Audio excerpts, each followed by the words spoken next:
Good day, Western Civ 1 students. This is one of my favorite lectures to give, and it's really kind of sad for me that we're not together because I often do some demonstrations to show how the architecture works and the like, but we'll just have to look at pictures and talk. So this is over the architecture of the Middle Ages, two particular schools of architecture that were prevalent throughout Europe from the period from around 900 AD to the period around 1400 AD. Now, all the pictures I'm going to show you are churches. Partly that's because those are the big buildings that were built in every city of any standing, churches. There were, of course, castles, and next week I think I'll give you a little lecture on castles, so you'll understand a bit more about that. But we're going to look at churches today. Now, the two schools of architecture that I'm going to point out to you are the Romanesque, and you'll see right there how to spell it. Now, ESQUE as a suffix on a word means like or similar to.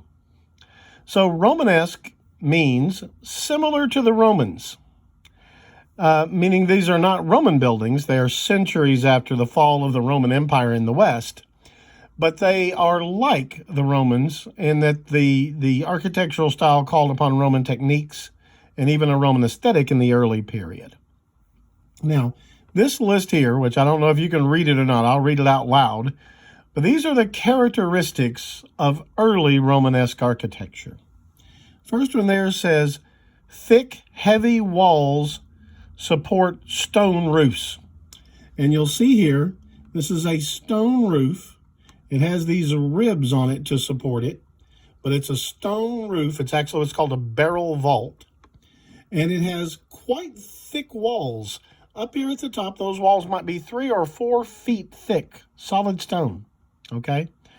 Next, blocky, earthbound appearance. Now, this is relative to the Gothic later. I don't think if you walked into this room, the first thing you'd think is blocky and earthbound. But when you compare it to the soaring Gothic cathedrals of later medieval times, these buildings do appear heavier, more solidly fixed to the earth. Now, the roof of this building here is 60 feet over your head, so this is not some tiny little place.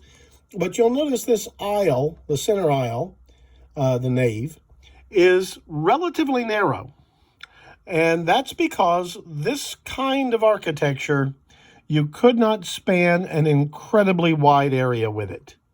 If you tried to go more than 40 or 50 feet, it was probably going to fall on you.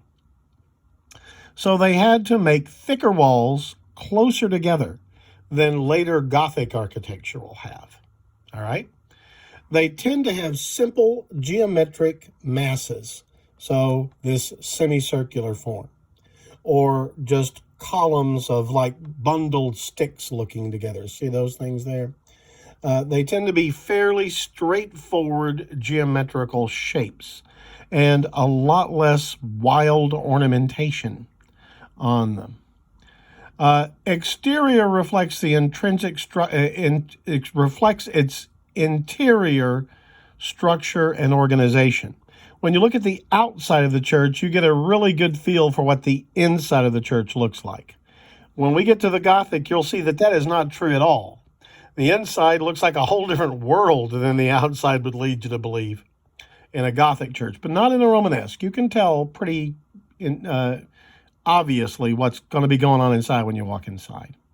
The interiors tend to be dark because of the massive walls dictate small windows. And I wish this picture showed it. You'll see in a later one.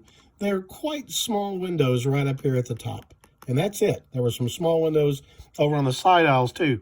But compared to a Gothic church, this place was very, very dark. And they didn't usually have stained glass windows because the windows were so small. If you didn't make the windows clear glass, you wouldn't have any light at all. But compared to Gothic, they are going to appear to have very small windows with very little light coming in. Over time, The growing sophistication in understanding how to use vaulting the span of a large space led to the use of groin vaults and rib vaults. So we're going to have to talk about vaulting in this discussion. All right. Now, here is the outside of a Romanesque church. And you'll see its blocky appearance. Look at those things. These are called buttresses, right? These are buttresses. They are extra stone used there to keep the walls of this church from falling outward. If you have a heavy stone roof, the weight of those heavy stones in the roof are going to want to push the walls on the bottom out, right? The whole thing's going to want to fall down by the walls falling outward. So they put these buttresses here on the walls. But again, look at this. Stone, stone, stone, square window. Stone, stone, stone, square window. Quite small windows here. Look at that. One window here in the end of this church. All right? So small windows, thick walls. They're solid stone, no windows in them. Look at those thick walls. Look at those buttresses there on that. Radiating chapels. Now you can tell that from the outside because each of these little ribbed areas is going to be a little bitty semicircular chapel with an altar in it. Okay? Yeah. So the monumental stone sculpture, you don't see it here at all, but there will be stone sculptures at the portals, meaning the entrances. There's none in either of these pictures. But the exterior has nothing decorative on it. Nothing decorative. All the decoration they had was in the form of like statues on the inside. These things were plain Jane. Now this is part of why they were called Romanesque, as they struck them, the medieval people, as similar to the Romans in their simple, clean tastes. But the other reason is because of these things here. Like, see those rounded arches? Remember the Romans were they're crazy about rounded arches? Now this is a later Romanesque church, but you can still see those columns? Those literally are ancient Roman columns. They literally took them out of ancient temples and put them in this church. See those rounded arches? Look at that, rounded arches. If you see a rounded arch in a European medieval church, it's Romanesque, almost certainly. Rounded arches up here, just small windows at the top. But this is a later Romanesque church, so it's got more light than they earlier did. They're learning how to use the buttressing better. One of the reasons why they can have the bigger windows, see that up there? That's a wooden ceiling. It's not stone. These things are called cofferings. See those little sort of indentations? They help to make the ceiling lighter. The Romans did this. Remember the Pantheon in Rome? It had coffering. So this coffering helps to make the wooden ceiling lighter, and therefore they can have bigger windows below because it's not such a heavy thing. But well, I'll have to tell you more about these things, I think, when we move on. But look at the variation in stone coloring there. See those colored stones? I believe this church is in Florence that you're seeing here in Italy. Okay, so this is how vaulting developed. First off, notice the semicircular rounded arch. So we're looking at a Romanesque church with those rounded arches everywhere. Not Gothic, they're going to have pointed arches, rounded arches. But if you take a barrel vault, look at there, barrel vault. If you take a barrel vault like this, see that's just a row of stones. It's basically an arch that just goes on and on and on. That's a barrel vault. If you take two barrel vaults and turn them at a 90-degree angle to each other, you wind up with what's called a groin vault. So you see that area right there and this area right here. This is two barrel vaults that intersect each other. And that's what's called a groin vault. That's the simplest kind of vaulting that the Romanesque church has developed. But eventually they figured out if you put ribs of heavy stone here, see those ribs of stone there? Ribbed vault, it's called. They have ribs of heavy stone that does the actual work of supporting the roof. And then you can put very light, thin slices of stone in between the heavy ribs. And you could lighten the weight of the roof this way. This lets you go with a wider area underneath the span because the roof was lighter. The ribbing helps to make it lighter. This is a great example of a typical Romanesque church. Look at these heavy piers. First off, not very wide at all. I mean, I bet you couldn't put 6 people on each side of those pews there. So I'm sure the church you go to on Sunday morning is much wider than this church. It gives a reasonable impression of height, but it comes with these very thick piers down here. And look how thick those walls are. You can't even see the glass. They're so thick up there. But it has a wooden roof. They did that so they could go wider. If it was stone, it would be even narrower than this. They could never build a wall with their technology heavy enough to support a big stone roof, a barrel vault in a church this wide. But this simple style of decoration, extremely simple form of decoration, the rounded arches. You see this church, you should shout out Romanesque. The Romanesque was the preferred style of church building in Europe from about 850, 900 AD to around 1100 AD. So that's a perfect example of that. Now, what comes after the Romanesque is the Gothic, G-O-T-H-I-C, the Gothic style. And these churches were much wider, and look how skinny those walls are. Look how skinny they are. How could they get skinny walls? And look at those big windows. Look at those huge windows here. How did they do it? And there's your answer right there. That is a flying buttress, a flying buttress. And remember I told you that a heavy roof is going to make the walls fall out. It's going to push down and out on the walls. So they built these heavy buttresses, real heavy stone, and a flying buttress from that heavy tower of stone they built is there to prop up this wall. It pushes in on the wall to counteract the forces pushing out on the wall from the heavy roof above. They're fighting against gravity. But by doing that, they could have a thinner wall, and in between the flying buttresses, huge windows. And there'd be buttresses around this apse down here too, the semicircular end of a church called an apse. Pinnacles, these things up here on the top of the flying buttresses, actually they could be decorative. They often were prettily carved stone pinnacles, but they actually served an important function. They increased the weight of this column of stone because it's got to be heavy and anchored in the ground so that the forces pushing out on this wall will be thrown down. They'll be pushed down into the ground through that heavy pier. But this open air space in here lets light in, so you can have big, well-lit windows. Now, this center part of a church is called the nave. This part on the side, these side aisles, sometimes people just call them side aisles, but there's a walkway in that, so that walkway might go all the way around the church, even behind where the altar was, in which case it's called an ambulatory. Ambulare is Latin for to walk, okay? So this is a Gothic church's basic design. That gives a more realistic look at it. See those flying buttresses? There's 2 of them in this church. I think this is the church at Amiens in France.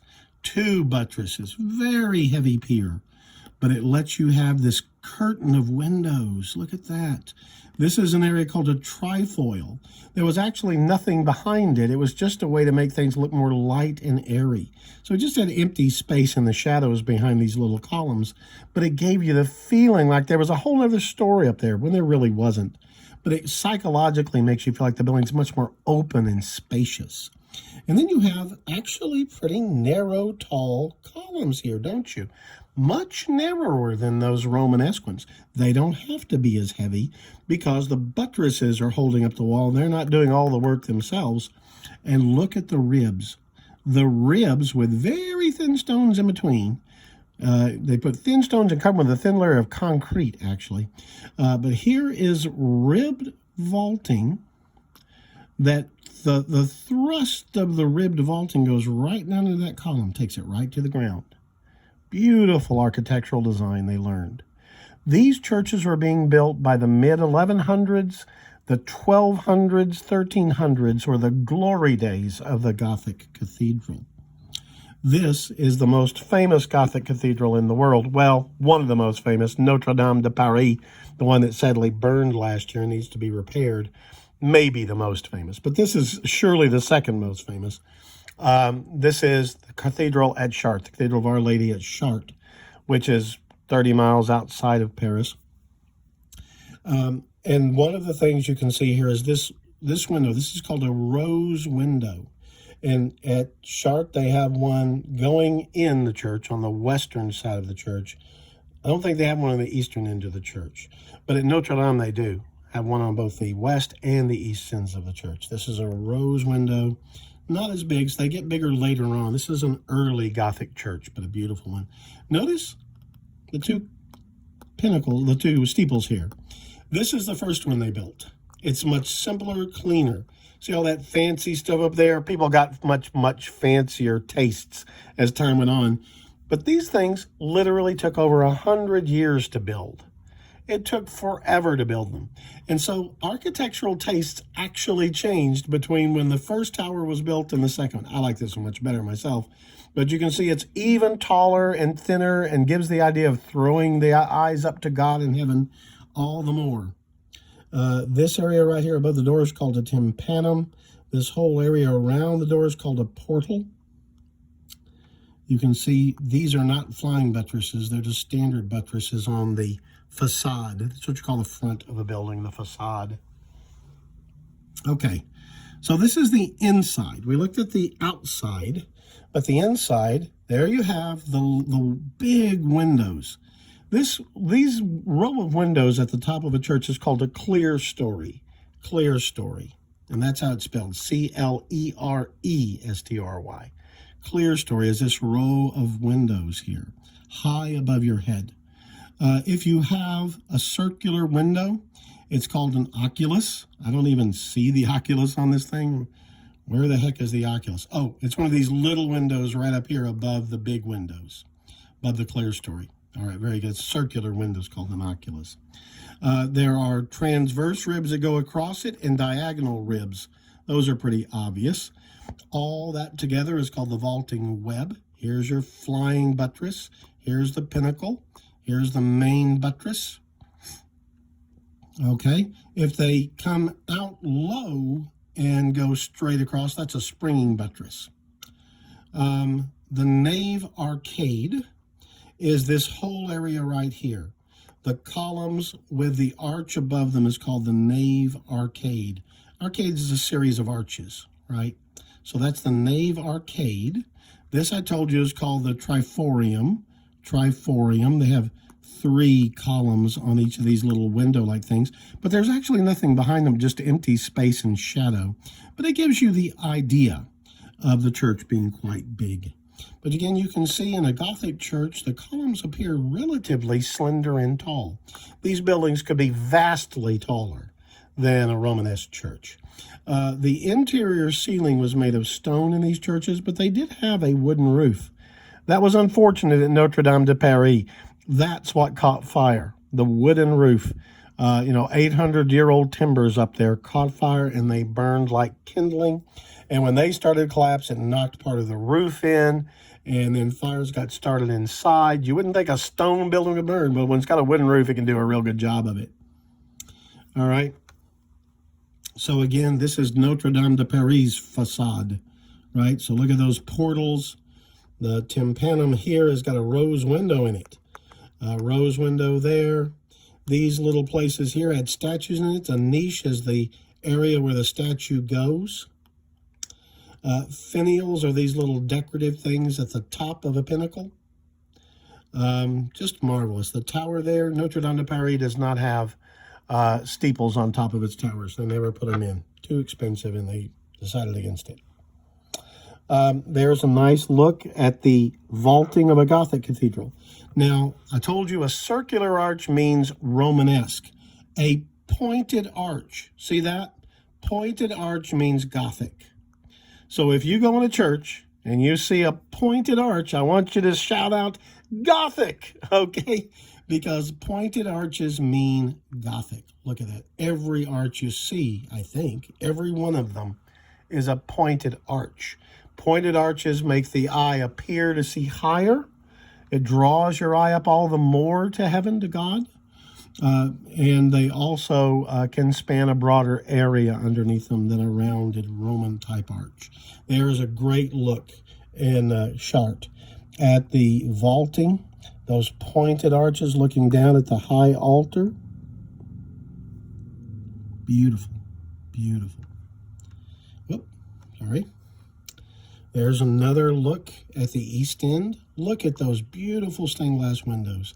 We don't have time to get into the stained glass, but it really is a whole lecture in and of itself. And if we were in a normal class, we'd be doing this for 4 days.